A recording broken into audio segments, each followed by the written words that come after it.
രുചിക്കൂട്ട്.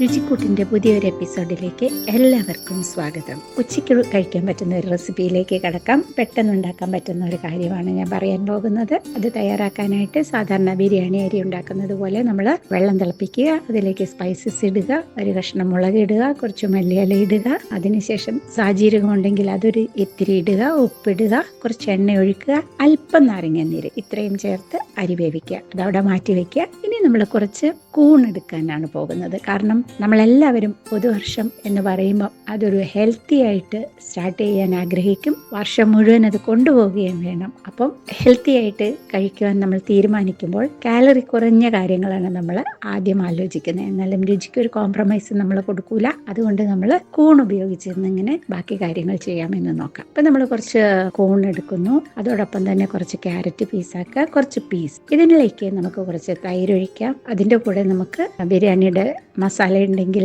അത് നേരിട്ട് അതിലേക്ക് ഒരു സ്പൂൺ ഇടുക, അതല്ലെങ്കിൽ നമ്മൾ പൊടിച്ചെടുക്കുക. എന്നിട്ട് ഇതിൻ്റെ കൂടെ നമുക്ക് കുറച്ച് മുളക് പൊടി, മഞ്ഞൾപ്പൊടി, മല്ലിപ്പൊടി, ഉപ്പ്, അതുപോലെ തന്നെ ബിരിയാണി മസാല ഇത്രയും ചേർത്ത് നന്നായിട്ട് ഇളക്കിയെടുക്കുക. കൈകൊണ്ട് തന്നെ നന്നായിട്ട് കുഴയ്ക്കുക. അതോടൊപ്പം അവസാനം നല്ല ഒരു പിടി മല്ലിയിലയും പുതിനയിലയും കൂടെ ചേർക്കുക. എല്ലാം കൂടി നന്നായിട്ട് ഇളക്കിയതിന് ശേഷം ഇനി ഒരു കാര്യം കൂടി നമുക്ക് ചെയ്യാനുണ്ട്.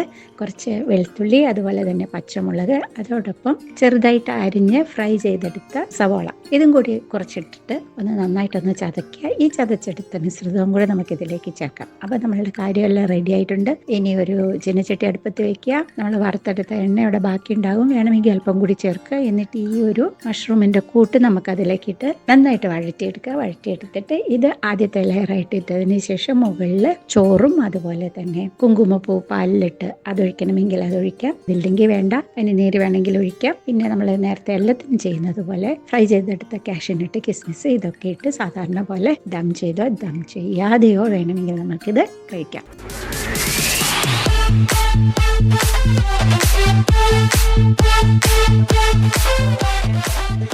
രുചിക്കൂട്ട്. നിർവഹണം ലീന.